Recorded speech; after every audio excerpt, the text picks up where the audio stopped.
तो hello guys, कैसे हो आप सब लोग। आप सभी लोगों का स्वागत है हमारे आज के न्यू मिनी ब्लॉग में। तो आज तो हम एकदम तैयार होकर जा रहे हैं दूसरे गांव, क्योंकि वहाँ पे कुछ है लनिया। तो क्या है उस गांव में? गुजराती में बोल, हिंदी में नहीं। એટલે શું છે એ ગામમાં? રામા મંડળ જોવા દેવી હું નિતેશ ભાઈ। હા જઈતું બા હું જો આ મૂવી જો કઈ મૂવી है? यार मूवी है कहीं यार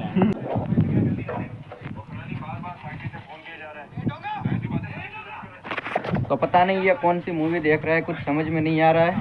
कुछ अलग ही प्रकार की मूवी है, तो हम लोग ध्यान से देखते हैं और आगे रामा मंडल देख के आपको आगे का वीडियो बना के भेजते हैं। तो फाइनली आज हमारा ગામનું રામંકર બાપાનું મંદિર અને અમે નીકળી ગયા છીએ ટીકરિયા જવા માટે। જોઈ લો, ફાઇનલી રામા મંડળ ચાલુ થઈ ગયું છે, તો આપણે હવે અંદરનો એક સીન લેવા જવાનું છે। તો જોઈ લો, આ બધા મંડળીઓ તૈયાર થઈ રહ્યા છે। આમાં આપણે વિપુલભાઈ પણ છે, એનો સીન આપણે આપણે